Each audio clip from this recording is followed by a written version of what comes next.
Sahabat yang dikasihi oleh Tuhan Yesus Kristus, mari sekarang ini kita berdoa.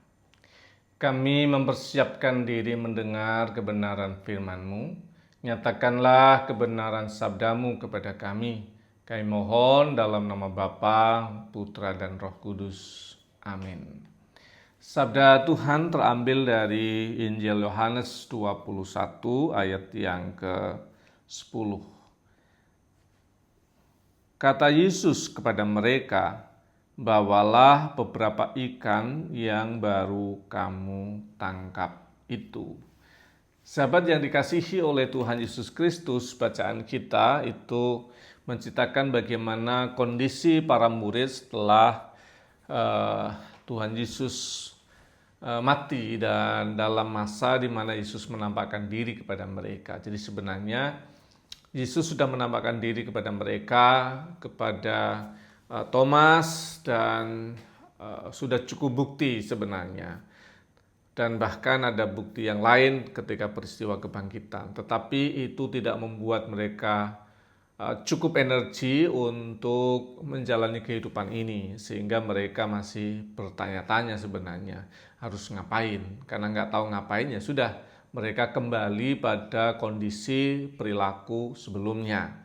Karena mereka seorang nelayan yang mereka tahu adalah mencari ikan di laut, ya sudah mereka berangkat. Dan dalam peristiwa itu Yesus menampakkan diri dan kemudian mereka tidak dapat apa-apa dan Yesus bilang, "Tebarkan lagi jalamu," dan mereka punya banyak sekali berkat ikan yang begitu banyak. Dan Yesus sambil membakar dan menyiapkan bara api dan minta mereka memberikan ikan hasil tangkapan itu. Apa yang boleh kita hayati dalam peristiwa teks kita, dalam bacaan kita?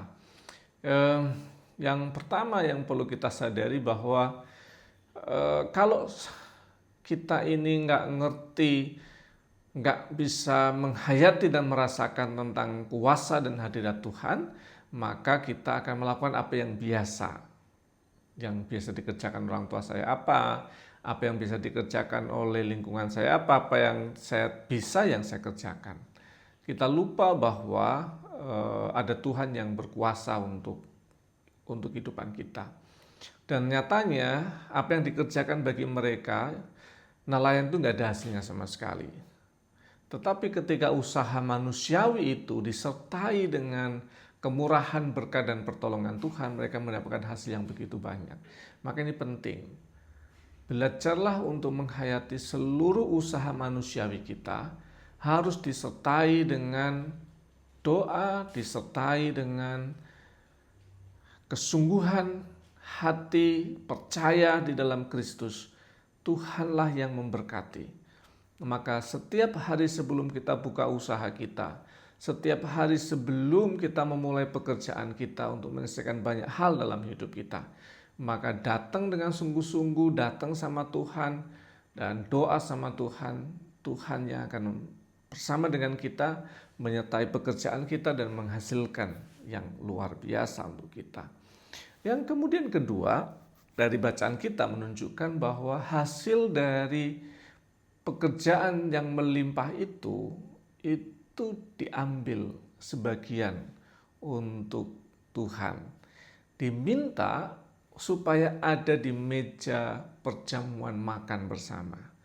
Sebagian dari hasil usaha manusiawi kita dalam berkat Tuhan tadi itu, Tuhan mau ambil supaya bagian itu dipakai untuk kehidupan komunitas, menghidupi kebersamaan ini.